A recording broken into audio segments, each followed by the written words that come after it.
Donc là, cette dernière conférence, on a invité deux grands scientifiques, l'un sur les questions géopolitiques et de climat, qui s'appelle François Gemène, et l'autre Philippe Grandcolas, qui est un grand spécialiste de la biodiversité, donc du monde vivant.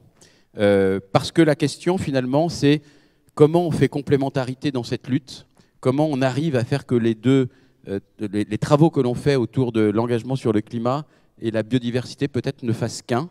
Et voilà, et il m'a semblé intéressant d'inviter ces deux personnalités à débattre, à dialoguer ensemble autour de ces questions. Donc, Philippe, François, si vous aviez la gentillesse de me rejoindre sur scène. Bonjour, mon Bonjour Jérôme. Je suis vraiment ravi de t'avoir. Merci beaucoup, Bonjour. Philippe, d'être ici. On a beaucoup l'habitude de dialoguer, de discuter ensemble. Et donc, ça me touche beaucoup. Vous soyez là tous les deux réunis ensemble sur cette même scène. Et on va rentrer tout de suite dans le cœur du débat. Et je voulais, alors sans être évidemment empreint de trop de catastrophisme, on en a assez de catastrophes comme ça autour de nous, donc, mais quand même qu'on commence par faire un petit état des lieux. On en est où des questions de biodiversité et de climat? Le climat, la biodiversité, ça en est où? Simplement, assez rapidement. Allez, on commence par toi, Philippe. Biodiversité, en fait, elle est un peu en arrière dans nos représentations culturelles. Hein. C'est une sorte d'impensé. Il a fallu créer un terme dans les années 80 pour la désigner, parce qu'autrement on parlait de nature de manière un peu floue, ou de vivant, mais c'était surtout pour parler d'animaux modèles au laboratoire. Et donc la biodiversité, en fait, elle n'est pas trop dans nos représentations culturelles occidentales, et malgré tout, bon, elle a fait l'objet d'évaluations internationales de l'IPBES, le GIEC de la biodiversité, qui a synthétisé 15 000 publications.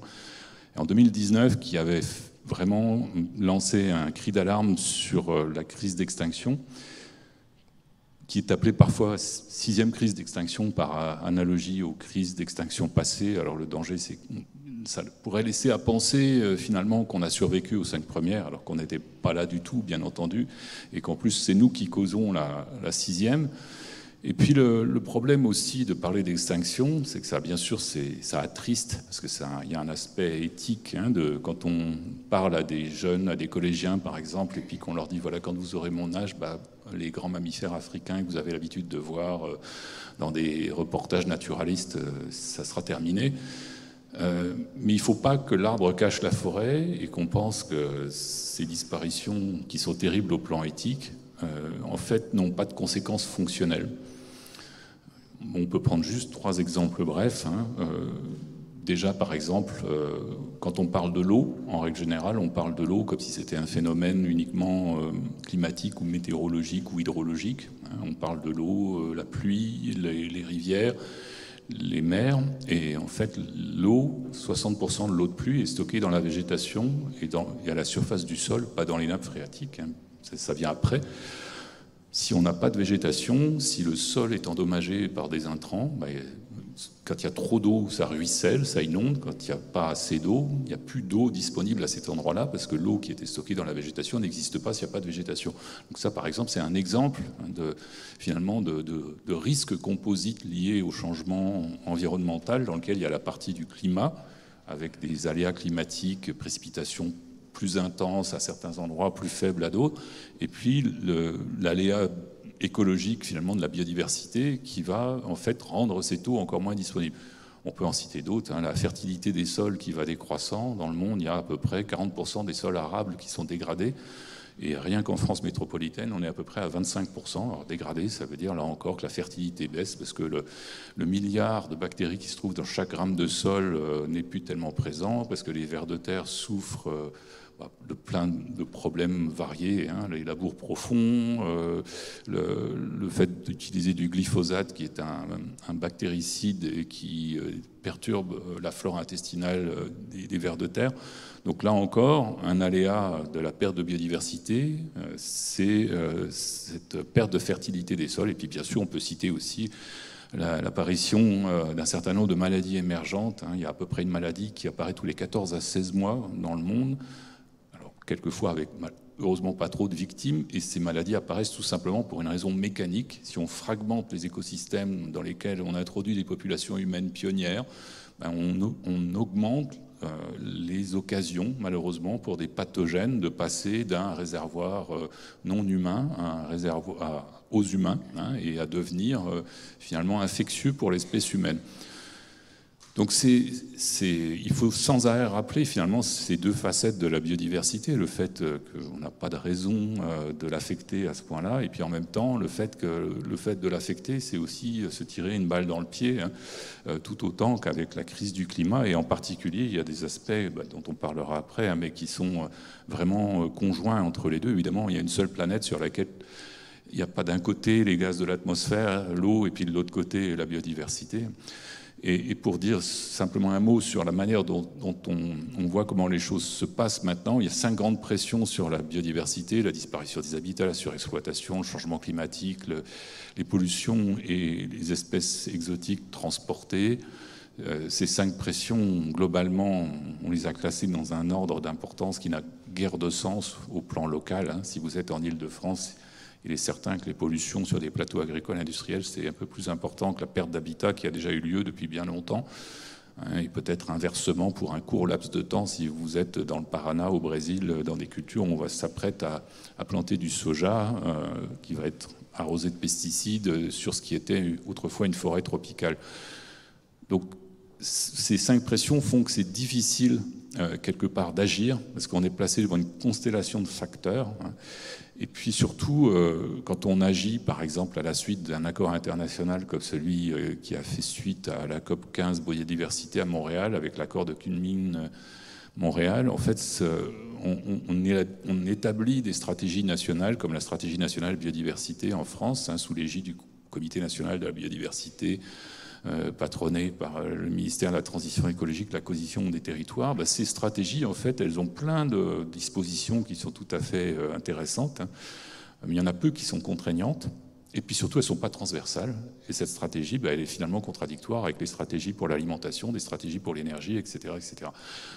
Donc voilà, on en est à un point, je pense, où malheureusement, il faudrait arriver à se rendre compte que la biodiversité est partout, qu'elle est en nous, qu'on en est, que notre microbiote intestinal, c'est aussi de la biodiversité, qui dépend de notre alimentation, que l'alimentation, la manière dont on l'obtient, ça agit aussi sur la biodiversité, que l'alimentation en elle-même, c'est de la biodiversité, tout ça fait système, et donc on ne peut pas regarder la biodiversité à travers un tout petit prisme, hein, qui serait, un intérêt particulier pour les petits animaux et les plantes sympathiques gérées par le ministère ad hoc, hein, mais en réalité quelque chose qui devrait être transversal à l'ensemble de la société. Et malheureusement, ce n'est pas le cas. Et cette SNB, aujourd'hui, elle a été mise à mal, comme vous le savez, par tout un tas de changements qui ont été introduits en France et en Europe récemment, notamment dans le contexte de la crise agricole, qui ne résout rien pour les agriculteurs, mais une chose est sûre, qui a encore amené à plus de dégâts en matière de biodiversité, au moins sur le territoire européen, si ce n'est sur d'autres territoires, hein, puisque évidemment il y a des questions d'import-export aussi dans la biodiversité. Voilà, donc. Merci mon cher Philippe. Donc le début sera peut-être un peu dur, voilà, mais on fait un constat. François, sur le climat, même question. Heureusement, nous allons parler du climat. Ah, alors là tout va bien, vas-y. Non, si on doit faire une sorte d'état des lieux sur la question du changement climatique, on est face à un double mouvement où les choses vont à la fois mieux et moins bien, qui apparaît a priori comme contradictoire, mais en réalité, c'est les deux faces d'une même pièce. Ça veut dire que nous sommes en train d'atteindre peu à peu, et j'espère le plus rapidement possible, le pic des émissions mondiales de gaz à effet de serre. Et que, évidemment, au moment où nous atteindrons ce pic... Excuse-moi, je veux de la précision, François. C'est la dernière conférence, on va rigoler un peu. Tu peux le dater? Enfin, tu peux donner une date? Allez, engage-toi. Engage-toi. Allez, globalement, les analystes comptent sur le fait qu'on l'atteindra au plus tard en 2030. OK. Le pic mondial. Ça veut dire qu'en gros, pendant les quelques prochaines années, évidemment, plus vous vous approchez du pic, plus la situation s'aggrave en termes d'émissions de gaz à effet de serre. Et donc le résultat pour le moment, c'est qu'on est face à une sorte d'accélération du réchauffement, et vous aurez peut-être vu la dernière mise à jour du rapport du GIEC qui montre qu'effectivement le rythme de réchauffement est légèrement supérieur à ce qu'on connaissait auparavant. Par contre, la bonne nouvelle, c'est que globalement, nous avons émis en 2023 globalement la même quantité de gaz à effet de serre qu'en 2022. Et on espère... À l'échelle mondiale. À l'échelle mondiale. À l'échelle mondiale. Hein.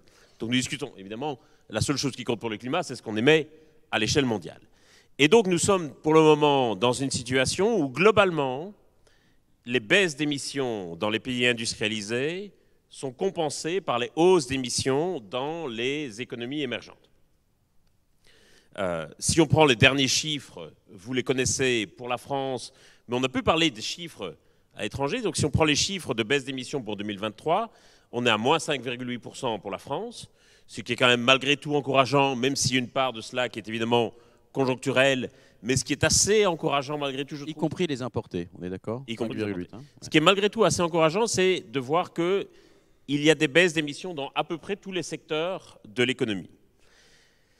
L'Angleterre a des chiffres comparables, moins 5,7% pour 2023. L'Allemagne a un chiffre impressionnant, moins 10,1% en 2023. Et ce qui est malgré tout relativement encourageant, c'est que les États-Unis et la Chine commencent à afficher des baisses d'émissions. Donc on est sur moins 2% aux États-Unis, sur moins 3% en Chine. Et ce chiffre de moins 3% en Chine est important parce qu'il était relativement inattendu. Les analystes tablaient plutôt sur le fait que la Chine atteigne son pic d'émissions autour de 2027-2028. Et là, on commence à se dire peut-être au fond que ce pic d'émissions a déjà été atteint. Et si c'était le cas, ça veut dire qu'on aurait 5 ans d'avance sur ce qui était prévu. Et si c'est confirmé, et il faut rester prudent, et nous utilisons évidemment le conditionnel comme les journalistes, ça veut dire qu'il faudrait sabrer le champagne dès maintenant. Toi qui es scientifique, oui, mon cher François, est-ce que quand tu annonces que la Chine, désolé, je suis un peu fatigué par la journée, tu m'as dit moins 3, c'est oui. Ça? Est-ce que ce chiffre est une estimation ou qu'en tant que scientifique, tu dis que c'est un chiffre fiable? C'est relativement... C'est compliqué de mentir. Parce qu'aujourd'hui, on a la capacité de vérifier quasiment en temps réel, notamment par des mesures satellitaires, le méthane, etc., les émissions qui sont produites. Et donc, ça reste évidemment déclaratif de la part du gouvernement chinois, mais les Chinois savent très bien qu'ils n'ont pas intérêt à mentir trop parce qu'ils risquent fort d'être pris à leur propre jeu. Question.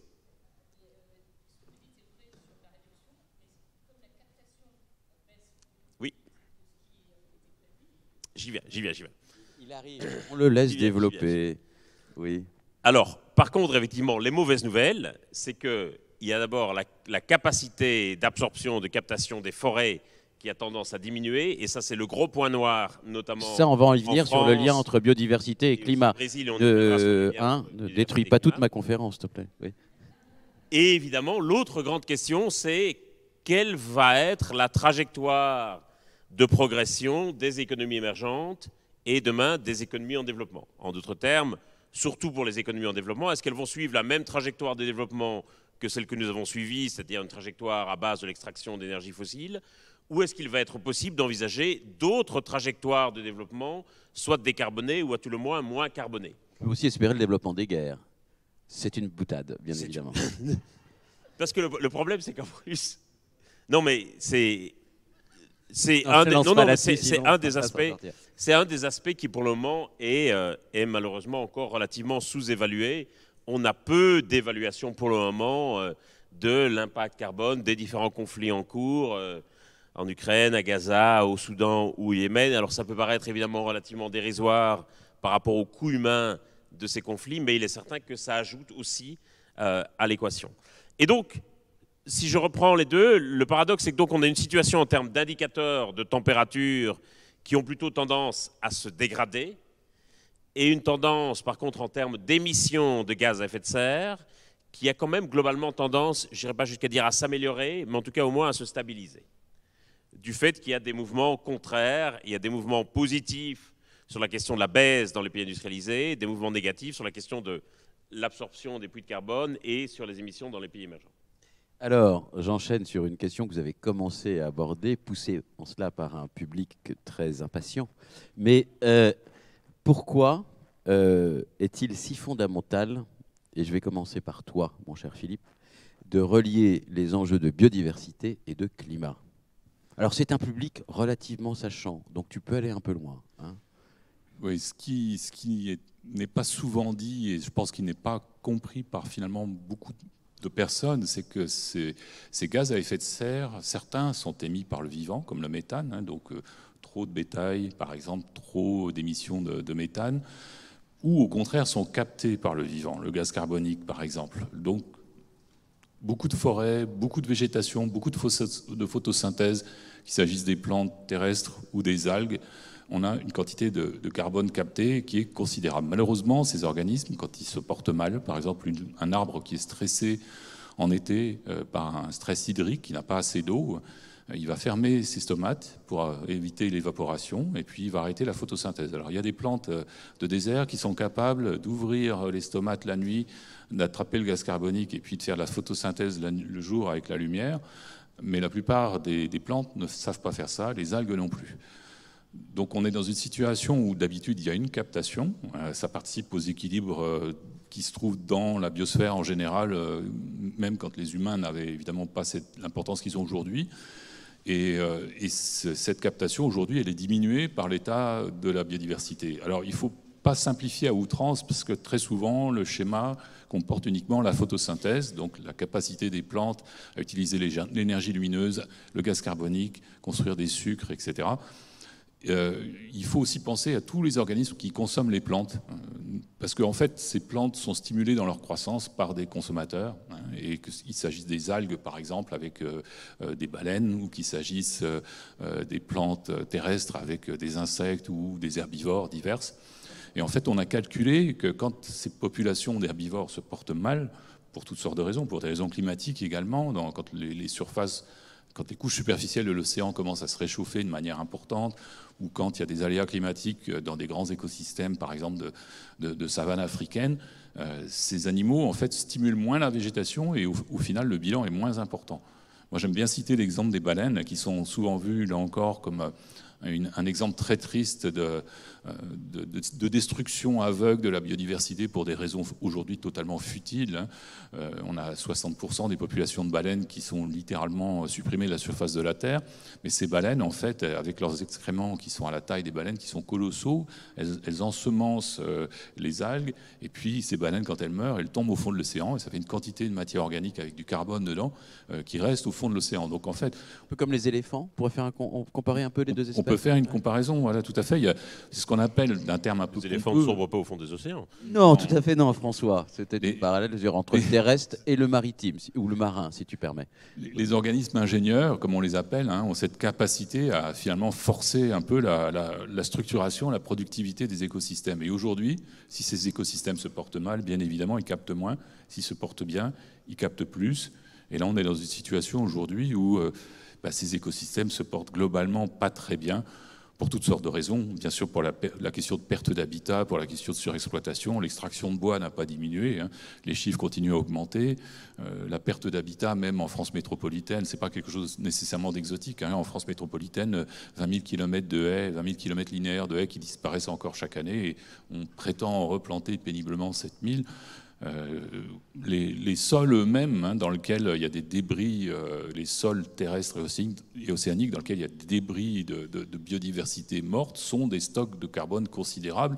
Et si on va malheureusement les tripoter de manière maladroite, comme par exemple avec des chaluts qui raclent le fond des océans, ou avec des dispositions particulières agricoles, on va en plus contribuer à ce que ce carbone finalement en fait soit libéré au lieu de rester stocké dans des couches qui ne bougeront pas.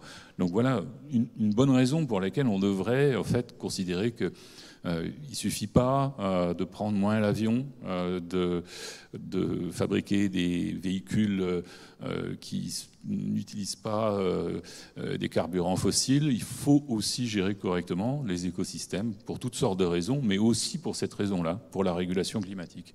Merci Philippe. Même question à toi, François, si tu as quelque chose à ajouter à Maître Grand Colas. Je souscris évidemment à tout ce qu'a dit Philippe, mais effectivement pour le climat, l'enjeu c'est d'atteindre au plus vite la neutralité carbone, c'est-à-dire le point d'équilibre entre les quantités de gaz à effet de serre que la Terre est capable d'absorber et les quantités de gaz à effet de serre que nous envoyons dans l'atmosphère. Très clairement, si nous décarbonons nos économies pour réduire la quantité de gaz à effet de serre qu'on envoie dans l'atmosphère, c'est évidemment essentiel, mais il faut, dans le même temps, essayer d'augmenter au maximum la capacité de gaz à effet de serre que la Terre est capable d'absorber pour atteindre au plus vite cette neutralité carbone qui, je le rappelle, est vraiment le point d'équilibre. Or, pour le moment, le problème, c'est que les capacités d'absorption de gaz à effet de serre par les milieux naturels ont tendance à se réduire. Dans les forêts, évidemment, à cause de la déforestation, mais aussi à cause du fait que le type d'essence dans certaines forêts commence à absorber moins de carbone. Dans les sols, notamment, voilà, je prends une disposition qui était positive et qui a été supprimée après la crise des agriculteurs, c'est la question des jachères. Si vous laissez le sol reposer pendant plus longtemps en jachère, ça veut dire qu'il peut capter davantage de carbone. Si par contre vous le travaillez sans cesse, et s'il est sans cesse au travail, ça veut dire que le sol rejette du carbone et que donc on se prive ici d'un puits de carbone très important. Et puis idem pour les océans, on sait que les océans absorbent une énorme quantité du carbone que nous envoyons dans l'atmosphère, mais ils ont tendance aussi à s'acidifier, et donc ce qui pose problème dans le dérèglement de la biologie marine, et ce qui réduit de facto aussi la capacité d'absorption des océans. Et ce qui nous amène maintenant à envisager des projets industriels de captation artificielle du carbone et de stockage souterrain, parce que, d'une certaine manière, nous considérons ces projets comme un peu des supplétifs à des puits de carbone naturels, alors que l'enjeu, c'est évidemment d'essayer de restaurer au maximum ces puits de carbone naturels, et on ne pourra le faire qu'au travers de mesures de protection de la biodiversité. Donc il faut bien comprendre qu'on a absolument besoin de mesures ambitieuses sur la biodiversité pour atteindre au plus vite le point de neutralité carbone, zéro émission nette. Alors qu'on est bien d'accord en plus que ces projets de captation carbone, je dirais industriels, ou je ne sais pas Oui. comment les nommer, sont pour l'instant, d'après ce que j'ai lu, presque négatifs en termes d'impact, non ? Ça dépend des projets, mais il est certain qu'on a certains projets dont effectivement le coût énergétique est encore supérieur à la quantité de carbone qu'on parvient à absorber. Ce qui est dommage. Mais soyons clairs, il va y avoir des progrès technologiques là aussi, et je pense que l'équation à un moment donné va basculer dans l'autre sens. Un aspect qui me semble important à rajouter, c'est sur le volet adaptation face au changement climatique. Et là encore, on sait que toute une série de politiques d'artificialisation des sols, en particulier, ou des politiques d'étalement urbain, vont avoir des conséquences catastrophiques pour notre capacité d'adaptation face aux impacts du changement climatique. C'est l'artificialisation des sols qui va faire que des fortes précipitations vont déclencher des inondations, par exemple, ou qui vont faire qu'on va être beaucoup plus vulnérable aux sécheresses parce que la capacité de rétention de l'eau dans les sols va se trouver diminuée. Et donc vraiment, la question de la biodiversité, elle est essentielle pour le climat, non seulement sur les aspects d'atténuation et de net zéro, mais aussi sur les aspects d'adaptation. Et en matière d'adaptation, si je peux me permettre, il y a un parallèle à faire avec la géo-ingénierie, c'est la bio-ingénierie. Alors, ça existe aussi, ça. Ça existe aussi, tout à fait. Parce que dans ces questions d'ingénierie, il y a un aspect positif, c'est-à-dire qu'effectivement, il n'y a pas de raison de se priver de connaissances qui pourraient aider, et notamment en matière de bio-ingénierie. Bon, il y a beaucoup de recherches qui sont menées en ce moment au CNRS dans ce domaine-là. Mais le gros danger, bien sûr, c'est que ça décourage finalement la sobriété, parce qu'on se dit, on se reporte toujours sur le futur en se disant qu'on va avoir la machine miracle qui va capter le carbone. De la même manière pour les plantes, vous avez peut-être suivi le débat enflammé qui s'est tenu suite à une disposition à l'Assemblée européenne sur les nouvelles techniques génomiques, les NGT ou les NTG, selon la manière dont on les nomme, et qui vise aussi finalement à imaginer que des ciseaux moléculaires, les fameux CRISPR-Cas9, qui permettent de modifier de manière relativement précise les génomes, puissent permettre de fabriquer des variétés végétales cultivées qui s'adapteraient beaucoup mieux à des aléas climatiques. Alors déjà, là-dedans, il y a beaucoup d'aspects parfaitement contestables.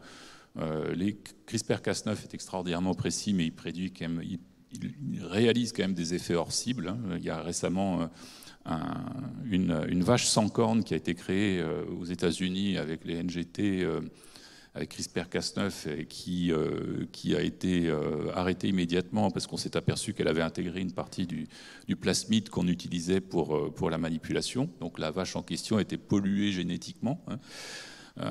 Donc c'est la raison pour laquelle, par exemple, l'ANSES en France demande qu'il y ait un principe de précaution et que si on veut mettre ce type de variété végétale, animale, etc. sur le marché, C'est pas parce qu'on n'introduit pas de gènes nouveaux dedans, si on modifie quelque chose, on doit tout simplement vérifier que la variété en question n'est pas allergène, n'est pas toxique, n'est pas antagoniste avec d'autres éléments de la biodiversité. Et puis là encore, il y a aussi l'idée miracle d'avoir une variété de plantes cultivées de manière industrielle qui permettrait à la planète de se nourrir, même si le climat est abominable, ce qui est évidemment complètement faux. La particularité du changement climatique, c'est de générer des aléas violents, relativement peu prévisibles à un niveau strictement local. Donc même si on a des plantes qui résistent un petit peu mieux au stress hydrique ou qui poussent mieux dans certaines conditions particulières, elles seront affectées de toute façon de manière importante malgré tout par des sécheresses régionales comme celles qu'on voit aujourd'hui dans certaines régions du sud de la France, ou au contraire par des inondations brutales. Si vous allez expliquer à un agriculteur aujourd'hui qui travaille en conventionnel que des pluies très importantes, c'est chouette pour la culture du maïs, par exemple en ce moment, il va vous dire non, voilà, parce que quand la nappe est affleurante et que le sol est bourbeux, votre plante, toute NGP qu'elle sera, elle ne poussera pas. Voilà. Donc en fait, c'est là encore une sorte de fuite en avant qui est orchestrée simplement par des personnes qui ont un très gros intérêt commercial. Il y a une pétition qui a été lancée auprès de l'Assemblée européenne et dans laquelle les 2 prix Nobel qui avaient créé CRISPR-Cas9 étaient les promoteurs de cette pétition, lancée par une ONG assez douteuse. Et le prix Nobel en question ont créé une start-up pour vendre cette méthode. Donc voilà, il y a un petit conflit d'intérêts. C'est une très belle découverte de biologie théorique, c'est extraordinaire au plan de la connaissance, mais il y a derrière ça un gros intérêt commercial et finalement relativement peu d'efficacité par rapport à la crise de l'environnement. Merci. Alors, ce qu'on peut dire, si je résume de façon très maladroite et outrancière, c'est que ça avance quand même pas assez vite. On est d'accord? Et je crois que sur la biodiversité, c'est peut-être encore pire aujourd'hui, puisque peut-être y a-t-il eu un retard à l'allumage. Comment... Il y a à la fois des trucs qui avancent dans la mauvaise direction et des trucs qui avancent dans la bonne direction. Et ceux qui avancent dans la bonne direction n'avancent pas assez vite. On peut le dire comme ça, si tu veux, François, ça ne me dérange pas du tout. Mais alors, du coup, comment on fait pour accélérer la mobilisation, et je parle surtout de la mobilisation du monde économique et du monde politique qui piétine, voire qui là, peut-être me contrediras-tu pas, mon cher François, dans le domaine politique, recule un petit peu en ce moment, me semble-t-il. Alors on fait quoi? Parce que vous êtes tous les deux auteurs au GIEC et à l'IPBES, donc vous êtes au cœur de la machine, français et international. Alors en fait c'est de votre faute, donc comment on va plus vite là? Allez hop, c'est à cause de vous tout ça. Voilà. Moi je plaisante bien évidemment. Je pense qu'un gros problème politique, c'est que les questions d'écologie ne sont pas du tout rentables électoralement. Ni économiquement, tu as raison. Mais économiquement, elle pourrait l'être. Économiquement, elles le deviennent. Et je pense que la chance que nous ayons, et j'y viendrai, c'est qu'elles le deviennent de plus en plus. Mais politiquement, c'est pas rentable et ça a tendance à être des questions qui sont à la fois très clivantes dans la société et de plus en plus. Et je pense qu'on a eu une certaine forme de naïveté parfois à imaginer qu'on se réunirait, qu'on se rassemblerait naturellement derrière la bannière de l'écologie, alors qu'on voit que c'est des questions qui ont tendance à diviser la société davantage qu'à la rassembler. Et surtout, je crois que ce qui explique que ce n'est pas rentable électoralement, en tout cas pour le moment, je ne dis pas que ça ne le sera jamais, c'est que c'est largement vu comme une contrainte qui va apporter relativement peu de bénéfices. Or, les gens vont voter avant tout en fonction de leurs intérêts personnels immédiats. Qu'est-ce que mon vote va m'apporter dans les 4 ou 5 prochaines années comme bénéfice immédiat? Et qu'on a l'impression qu'effectivement les bénéfices associés à l'écologie sont des bénéfices lointains, diffus au niveau global, mais pas suffisamment personnels, et que donc on s'impose des contraintes, des efforts pour des bénéfices qu'on ne va pas parvenir à saisir soi-même personnellement, et on a tendance à voter très égoïstement en fonction des bénéfices qu'on attend pour soi-même. Ça, je pense que c'est vraiment l'aspect essentiel, le fait que ça soit perçu comme une véritable contrainte. Et l'autre problème, je pense, qui fait que ce n'est pas rentable électoralement, c'est que c'est toujours associé à des mauvaises nouvelles.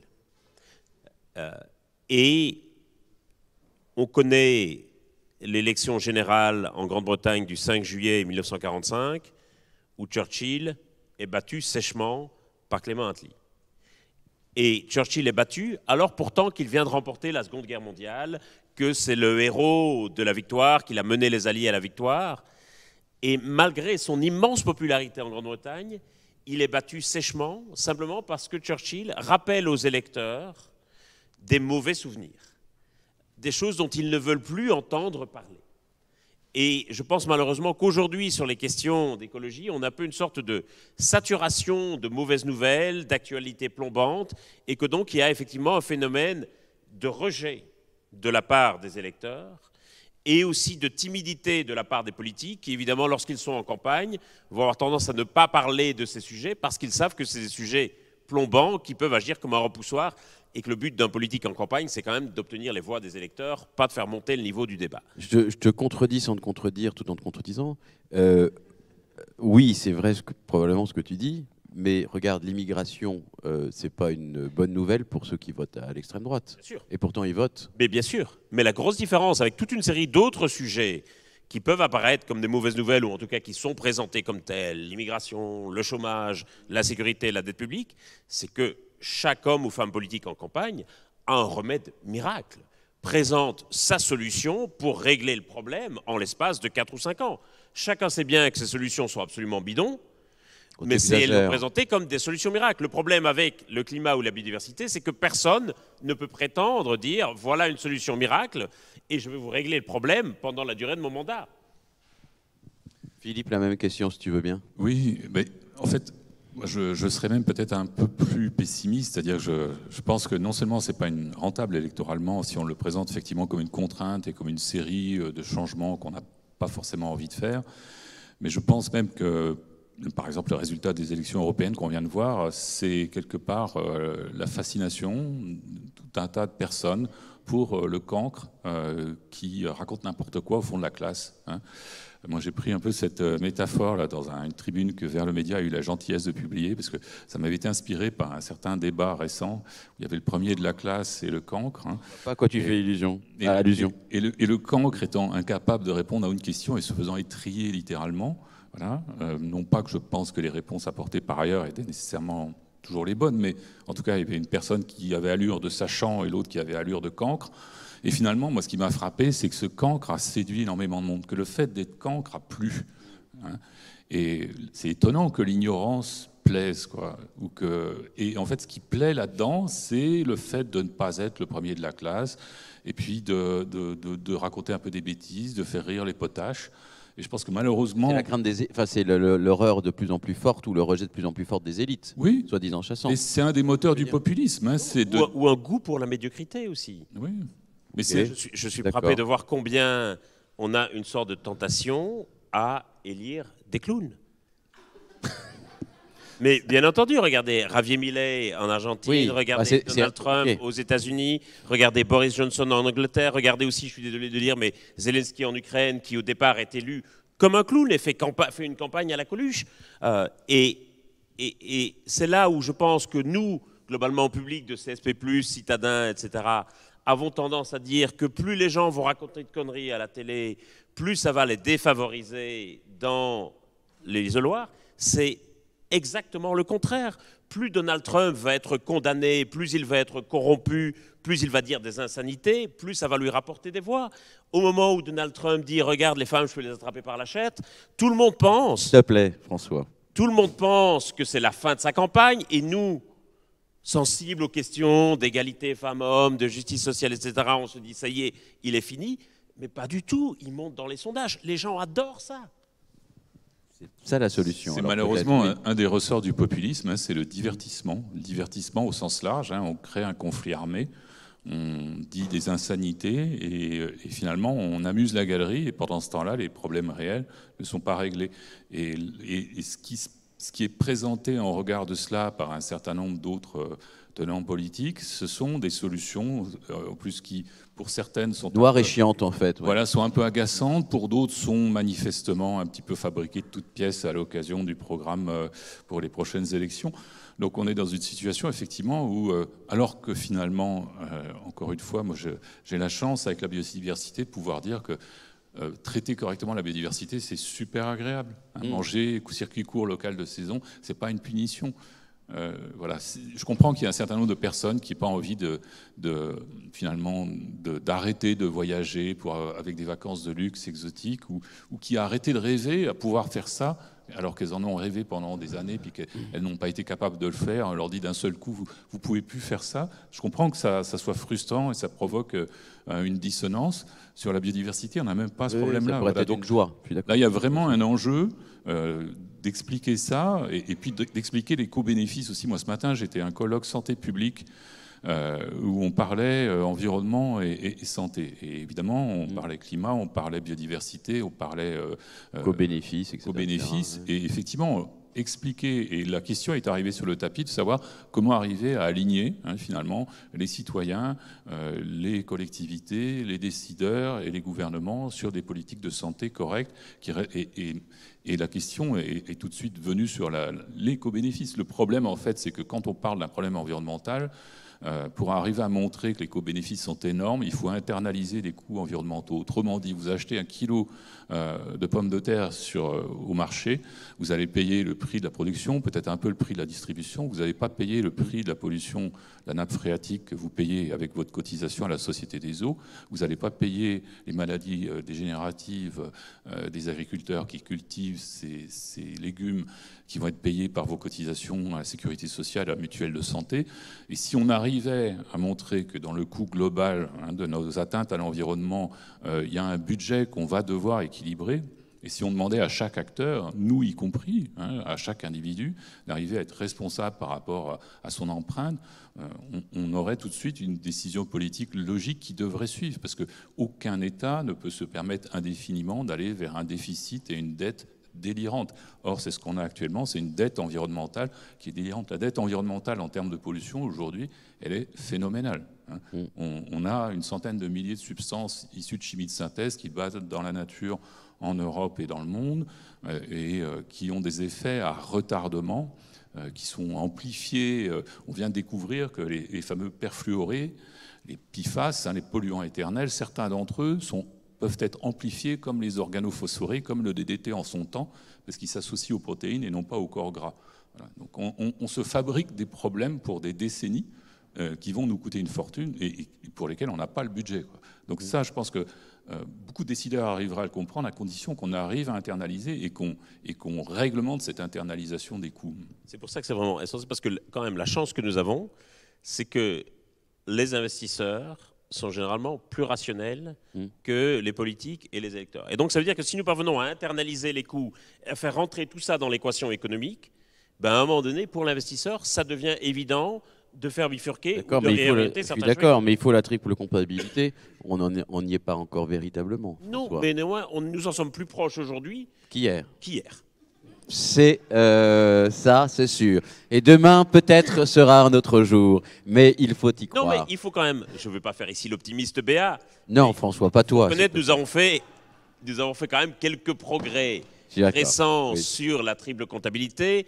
Il faut connaître que la CSRD, c'est quand même une très bonne mesure que la Commission est parvenue à faire voter à la fin de son mandat. Et donc, si on ne s'accroche pas au moins à ces quelques progrès qu'on a faits, on désespère de tout. Mais on s'accroche, François, mais on ne désespère pas. J'avais d'ailleurs une dernière question avant de passer la parole à la salle.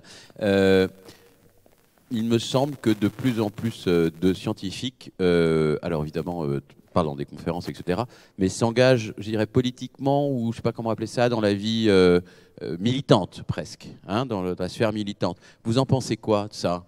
C'est bien, non? Vous êtes pour? Moi, je suis pour la diversité. Non, je pense que vraiment, c'est pas une boutade. Je pense que de toute façon, dans la société, la richesse culturelle vient de la diversité. Si tout le monde faisait la même chose, même si cette chose était bien faite et bénéfique pour le collectif, ça serait très triste. Donc moi, je pense que c'est important justement qu'il y ait des personnes qui puissent conserver une image d'un discours déshumanisé dans lequel il y a juste la raison, ce qui peut avoir des avantages et de gros inconvénients, parce que c'est pas très émouvant, mais c'est quand même quelque chose dont on a besoin. Il y a besoin d'avoir des personnes qui ont un discours plus humanisé, qui montrent finalement leur souffrance, parce que à parler tous les jours, à voir tous les jours ces problèmes qu'on étudie nous-mêmes, ben, on n'en est pas très bien portant. Et puis il y a besoin d'avoir des personnes qui se révoltent aussi, parce qu'elles considèrent que le monde est fou, hein, et que ce qu'on voit ne pas être fait chaque jour, c'est une absurdité en regard de ce qui nous attend dans quelques années. Donc je pense qu'il faut toutes ces composantes. Je n'adhère pas aux discours, voilà, qui sont manichéens et qui vont dire qu'on ne devrait pas avoir de jet de soupe sur les tableaux de maîtres. Hein, je ne parlais pas de ça, je parlais pour les scientifiques. Je parlais les scientifiques en rébellion. Oui, mais oui, peu importe le geste. Hein, ça peut être... Parce qu'il y a tout un discours de psychologie qui est intéressant d'ailleurs, parce que si on veut avoir une action dans ces domaines-là, autant avoir une action dont on sait qu'elle est efficace. Hein. Bon, je ne suis pas spécialiste de psychologie, mais moi ça m'intéresse. Si je voulais me livrer un acte de rébellion, j'essaierais de trouver un acte de rébellion qui sera efficace. Alors soit parce qu'il frappe l'imagination, soit parce qu'il a une signification. Mais il peut être efficace, frapper l'imagination, sans être signifiant en lui-même. Hein. Se coller la main sur le bitume, c'est à la fois efficace au plan médiatique et puis en même temps signifiant parce qu'on empêche des véhicules polluants de circuler. Bon, voilà, on peut le faire comme ça. Mais néanmoins, voilà, je pense que c'est quelque chose qui doit exister, mais ça ne doit pas être non plus le discours dominant, parce que sinon on perd cet aspect heureux, hein, de la transition, où on perd le discours rationnel, parce que pour beaucoup de gens, ça apparaîtra comme un discours irrationnel. Puis il y a aussi quelque chose, moi, que m'a inspiré cette campagne pour les européennes, et quelquefois dans les pires aspects, on peut voir le bien. Hein. J'ai vu un des candidats nier un des résultats d'un observatoire CNRS et l'Université de La Rochelle sur les dommages causés aux dauphins par les filets de pêche. Et cette négation en direct, hein, dans un média en ligne, Vaquita, c'était quelque chose d'assez spectaculaire, quoi. Et bon, au-delà du coup politique, de faire une rodomontade en public et puis d'attirer encore une fois les potaches qui adorent les cancres, je pense qu'il y avait aussi un aspect, c'est que pour certains partis, ce dont on essaye, nous, de se saisir, la connaissance, hein, avec un grand C, mais malgré tout, voilà, des éléments un peu rationnels sur lesquels on peut se baser pour bouger. Ben, pour certains partis, c'est pas attractif au plan vraiment de leurs fondamentaux. Hein. Je pense que pour certains partis, on est plus dans la tradition. C'est-à-dire la tradition, c'est un repli confortable, c'est un cocon qu'on se forge, hein, et finalement qui empêche les déceptions, qui empêche les aventures, qui rassure. Et la tradition, bah, c'est l'ennemi de la connaissance. Alors bien sûr, on peut aimer les connaissances anciennes, hein, on peut aimer la philosophie socratique, et là, il n'y a pas trop de révolution méthodologique ou d'innovation de connaissances. Mais par contre, quand on se trouve confronté au fait qu'un dispositif de pêche blesse gravement des cétacés de manière stupide, ce sont des animaux sensibles, sentients, bah, là, c'est pas de la philosophie socratique, et finalement, bah, c'est une connaissance, c'est pas traditionnel, et ça gêne le repli, ça gêne le confort, et donc on préfère la tradition à la connaissance, et on n'avance pas nécessairement. Hein. Donc je pense que ça, c'est aussi une constante d'un certain nombre de forces politiques aujourd'hui, et ça va de pair avec le fait d'amuser la galerie. Hein. Il y a cet aspect repli sur soi, et cet aspect on divertit et le peuple. François, un petit mot en plus. Je pense que c'est une question qu'on se pose en permanence quand on travaille sur ces sujets, qui est de savoir où est-ce que je suis le plus utile. Parce que d'accord avec moi, en quelque sorte, aussi, quoi. Ouais. Parce que, évidemment, Philippe et nous votons. C'est bien déjà ça. On a forcément des opinions politiques, et parfois les gens vont s'imaginer que les chercheurs sont des gens absolument neutres, qui n'ont aucune opinion, aucune préférence politique, qui ne sont pas touchés par des émotions, et évidemment, ce n'est pas le cas.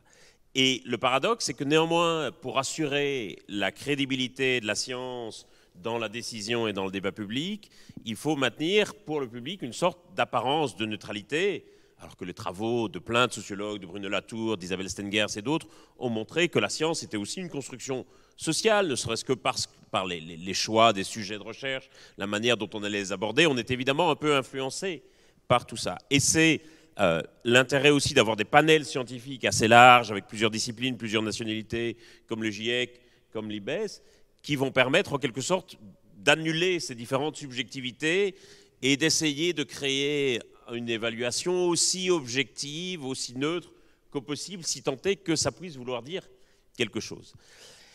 Et la question est toujours de savoir à quel moment est-ce qu'on laisse en quelque sorte le citoyen réagir et transparaître, ou est-ce qu'on essaye de s'abriter derrière une sorte de neutralité qu'on sait construite et qu'on sait de façade, mais qui est néanmoins importante pour l'image que ça renvoie au public.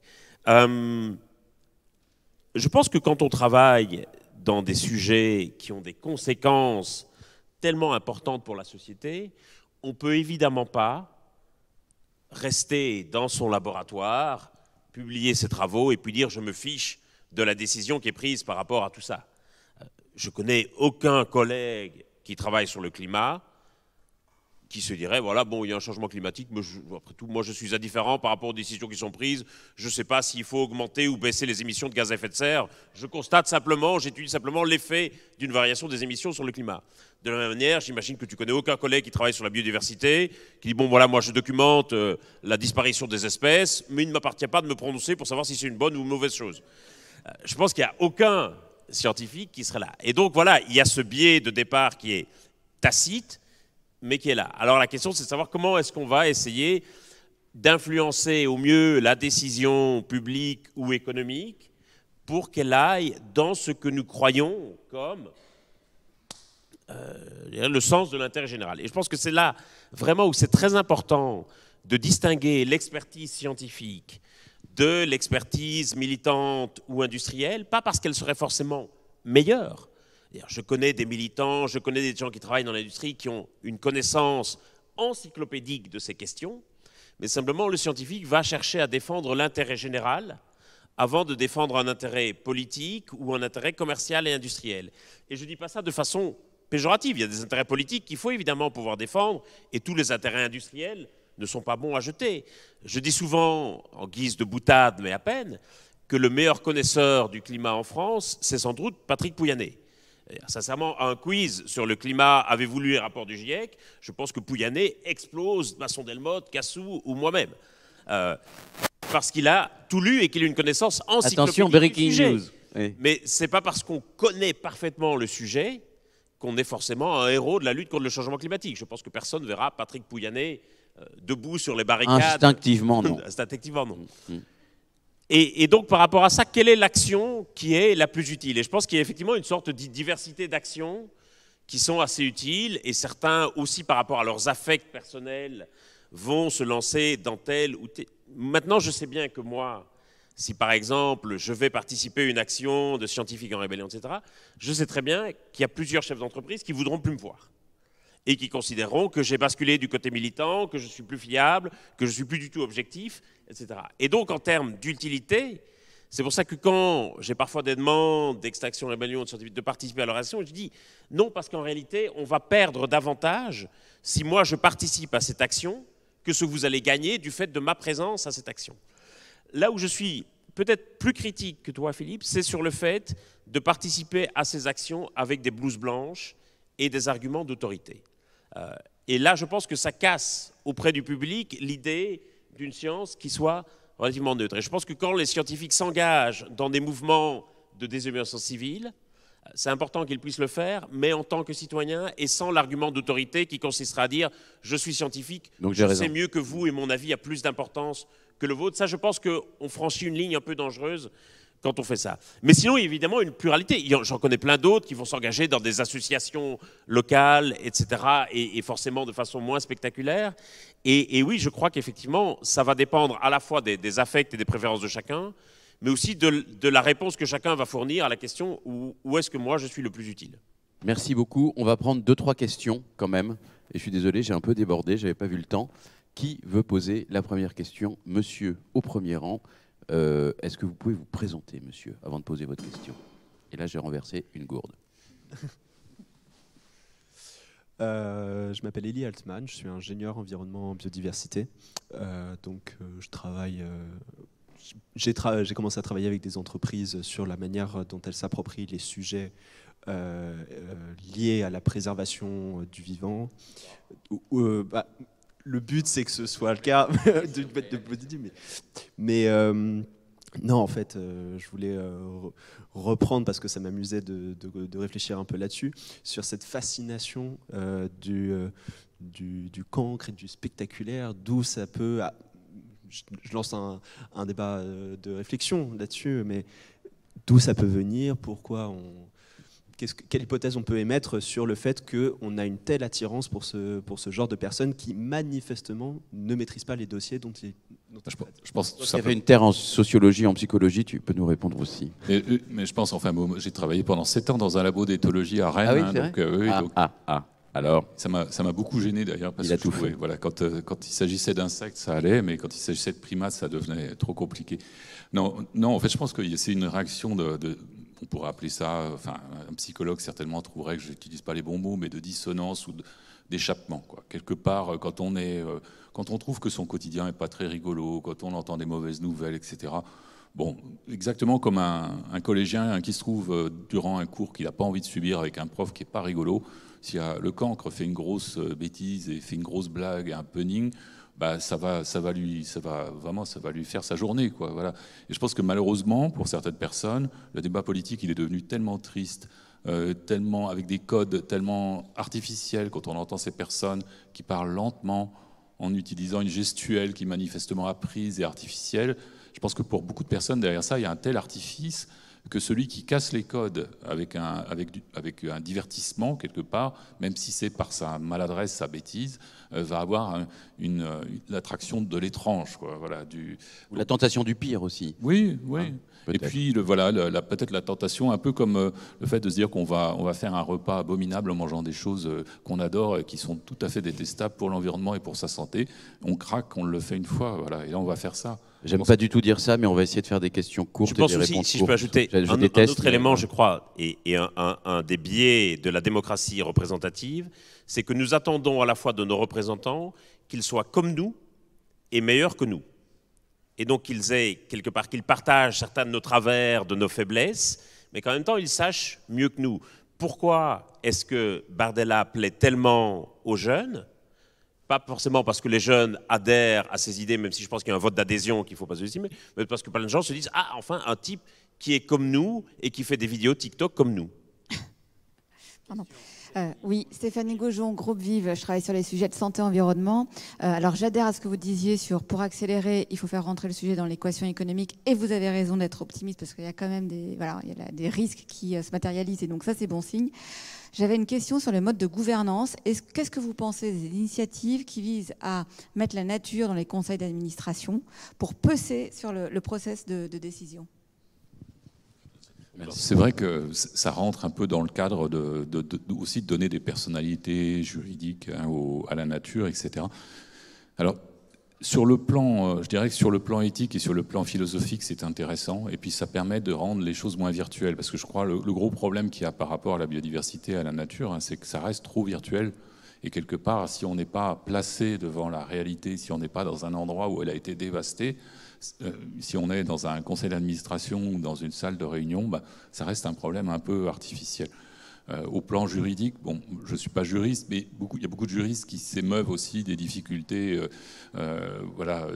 liées à la nature juridique qu'on donnerait à la personnalité juridique qu'on donnerait à un élément naturel, hein. Par exemple, un fleuve qui est doté d'une personnalité juridique, s'il déborde et qui cause des dommages aux riverains, est-ce qu'on va le traduire devant un tribunal ? Enfin, bon, c'est une pirouette, mais voilà, je pense que c'est intéressant, mais il y a déjà dans le droit de l'environnement, enfin dans les dialogues que j'ai eu avec des juristes, moi je m'aperçois qu'il y a énormément de dispositions qui sont extrêmement intéressantes, à commencer par exemple par la disposition pollueur-payeur, qui est trop peu appliquée, et on sait pourquoi elles ne sont pas appliquées, hein, et il vaudrait mieux, je pense des fois, plutôt appliquer celle-là, plutôt que d'essayer de créer de nouvelles dispositions. Cela dit, je trouve que c'est intéressant de toute façon si ça peut faire réfléchir, si ça peut être une manière d'amener les gens à se rendre compte que ce n'est pas quelque chose de virtuel. Et je partage cette inquiétude qui est que parfois il y a une sorte de fuite en avant, on va créer de nouvelles dispositions, de nouvelles normes, ce qui est une façon de ne pas voir le fait que toute une série de normes déjà existantes ne sont pas appliquées. Et donc si on commençait par faire appliquer l'existant avant de se tracasser et de créer de nouvelles normes, Je suis toujours frappé de voir que les politiques arrivent toujours avec des nouveaux traités, des nouveaux concepts de droit, des nouvelles personnalités juridiques, des écocides cela, telle rivière ou telle forêt qui va avoir une personnalité juridique. Très bien, mais enfin, si on commençait par faire appliquer l'existant déjà, on ferait un grand pas en avant. C'est du solutionnisme, hein. Ça, dans le versant obscur, dans le Bonjour, ouais, rapide. Justement, climat, biodiversité, même combat pour les entreprises, même enjeu, mais pas les mêmes moyens. Autant sur la partie climat, on peut calculer son bilan carbone, on peut faire des projections de tel prix la tonne carbone en fonction de ma durée d'investissement et autres. Tout ça, ça existe, ça ressemble à des métriques financières, c'est centralisé au niveau du siège parce qu'on peut prendre des balances comptables et calculer son bilan carbone, tout va bien. Sur la biodiversité, la méthode n'existe pas, c'est des sujets locaux. Et quand on parle de biodiversité, déjà, il faut faire comprendre qu'on ne va pas sauver les papillons, mais qu'il y a des vrais enjeux économiques auprès des dirigeants. Ils peuvent comprendre assez facilement dans leur chaîne de valeur, dans leurs opérations, le sujet ressources, ce que j'achète comme ressources, si j'achète des plantes, j'ai plus de plantes. Par contre, la partie service écosystémique, alors là, c'est juste un espace lunaire. On peut leur montrer des exemples du Millennium Ecosystem Assessment sur une forêt. La valeur de la forêt, 1/3 seulement, c'est les ressources, 2/3, c'est les services écosystémiques. Mais ça, aujourd'hui, pouvoir leur faire analyser quels sont les services écosystémiques dont dépend leur modèle d'affaires et encore plus quel serait le prix, parce qu'aujourd'hui, ils génèrent de la rentabilité sur ces services qui sont gratuits. Demain, il va falloir les valoriser parce qu'ils sont décrits. Là, il n'y a aucune méthode, ou en tout cas, sinon, il y en a un très grand nombre de méthodes. C'est sur quoi on pourrait s'appuyer, c'est quoi les méthodes les plus simples, les référentiels les plus simples, pour démontrer aux dirigeants, leur faire comprendre comment ils identifient leurs services écosystémiques et comment ils les valorisent. Parce que le sujet, il est là, c'est en prenant l'euro. On avait dit des questions simples et faciles. Alors c'est une question intéressante. Non, effectivement, le gros problème, en fait, c'est la complexité de la biodiversité. Moi, au début, quand on me posait ce type de questions, je me sentais coupable de ne pas avoir finalement sollicité suffisamment des communautés d'experts pour qu'elles puissent aller dans ce sens-là. Voilà, en tant que scientifique, avec d'autres scientifiques, évidemment.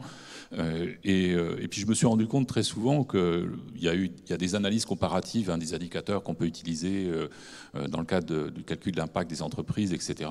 Et on se rend compte que cette diversité d'indicateurs, elle est intéressante en elle-même aussi. Bon, puis, toutes les entreprises ne sont pas similaires.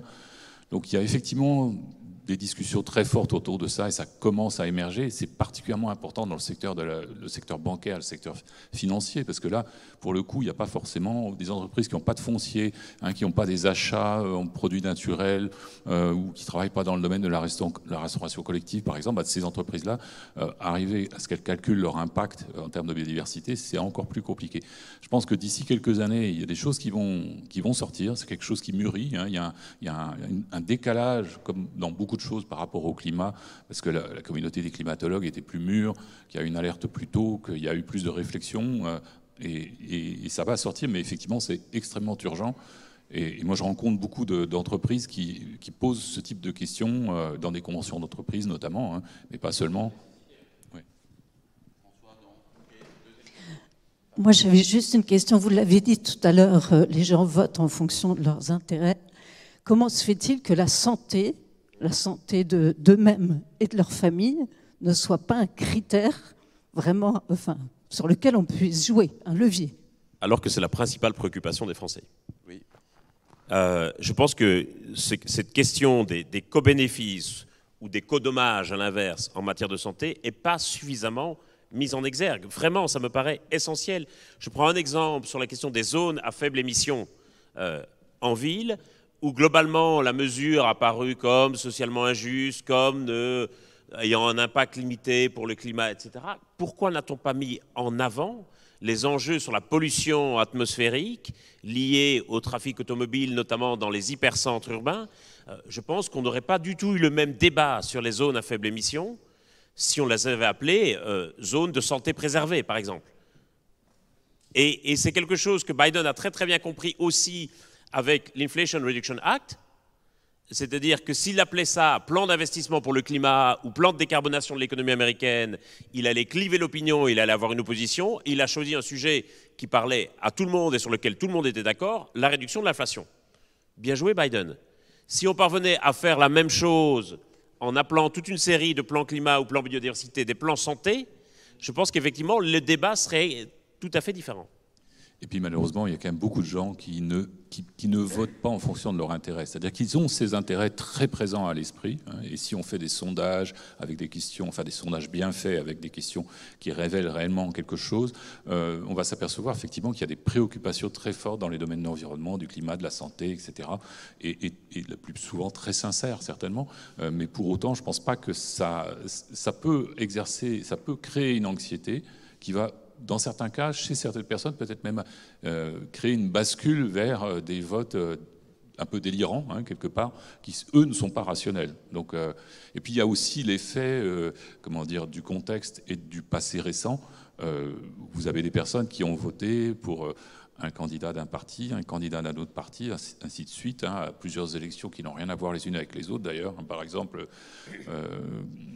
présidentielle, municipale, européenne, et qui sont satisfaits d'aucun de ces candidats parce que les problèmes qui leur étaient vraiment importants à l'esprit n'ont pas été résolus, et peut-être n'étaient pas d'ailleurs solubles dans ce laps de temps, et qui vont finalement choisir un énième parti parce qu'ils n'ont pas encore voté pour. Donc là, on est dans l'absurdité totale par rapport à la raison. Mais c'est pour ça, c'est précisément pour ça, je crois que c'est vraiment très important de mettre en avant le fait que certaines politiques puissent donner des résultats. Moi, je suis très frappé de la manière dont on a balayé d'un revers de la main les chiffres de baisse des émissions en France l'an dernier, y compris parmi les écolos. On a dit « Ah, c'est conjoncturel, etc. » On n'a rien fait, la situation ne fait qu'empirer.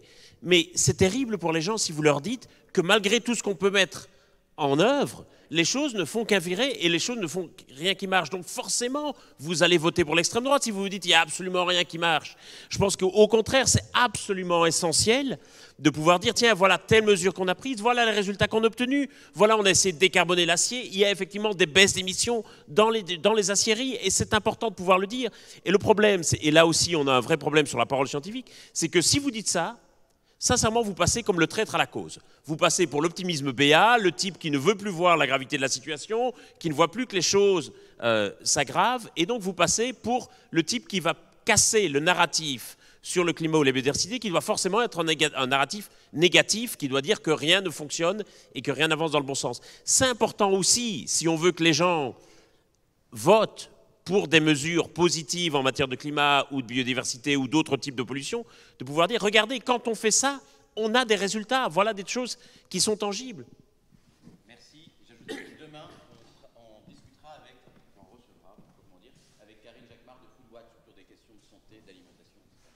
Dernière question, vraiment vite. Ok, alors il y en avait deux, mais je vais faire très rapide. Alors en fait, hier on avait, il y a une scientifique qui travaille sur la COP 29 qui était là et qui disait enfin pas ici, mais un autre événement, et qui disait qu'il y avait une forte attraction de beaucoup de scientifiques pour des sujets de géo-ingénierie, j'imagine également sur la bio-ingénierie, du fait des montants qui sont mis sur la table par beaucoup d'industriels. Ça présente un risque considérable parce qu'on est dans la recherche de solutions à tout prix. Comment est-ce qu'on peut contrer ça? Quelles sont des manières de... Voilà, des solutions aux fausses solutions. Je pense qu'il y a des scientifiques qui peuvent faire des recherches dans ces domaines-là de manière tout à fait, rationnelle, c'est-à-dire sans penser qu'il s'agit d'une solution miracle. Il y en a d'autres, malheureusement, moi j'en connais pas mal, qui ont malheureusement tendance à croire un petit peu qu'ils vont découvrir la solution miracle. Donc, de mon point de vue, ça relève de la liberté de la science et de la recherche de la connaissance. Si on a l'opportunité de découvrir des manières de capter le gaz carbonique ou de modifier une plante, ça peut être intéressant d'avoir cette connaissance. Le problème, c'est l'usage que l'on en fait. Et c'est surtout le problème, c'est finalement la conséquence sociale de cet usage. C'est-à-dire que finalement, le plus gros problème, c'est pas tant les recherches sur la géo-ingénierie, parce que je pense qu'il y aura quand même des difficultés à appliquer certains résultats préliminaires dans des contextes extérieurs, dans la réalité. Quand ça s'est produit récemment, ça a créé des levées de boucliers. Par exemple, même sur les nouvelles techniques génomiques pour les plantes, il y a eu une énorme bronca à l'Assemblée européenne, non pas par rapport au principe de précaution, mais par rapport au brevetage des variétés et au fait que ça rendrait leur utilisation beaucoup moins libre pour les paysans. Donc, je pense qu'il y a des freins aussi à ce type d'utilisation un peu débridée. Ce qui est important, c'est que la science puisse continuer à chercher, mais qu'elle ne nourrisse pas du technosolutionnisme de manière naïve, qui est aussi présente dans une partie de la communauté scientifique. Parce que c'est au fond normal d'avoir une sorte de fascination pour repousser sans cesse les frontières de la science. Je comprends très bien que la géogénérie, d'un point de vue scientifique, est quelque chose de fascinant. Le transhumanisme, d'un point de vue médical, a quelque chose de fascinant. L'intelligence artificielle a aussi quelque chose d'absolument fascinant. Et donc, quand on est scientifique, quand on est ingénieur, je comprends très bien qu'on veuille comprendre, qu'on veuille se dire, tiens, quelles sont les applications de cela. C'est là vraiment où la question des rapports entre science et décision sont essentiels. Et on l'a très bien vu avec la bombe atomique, par exemple.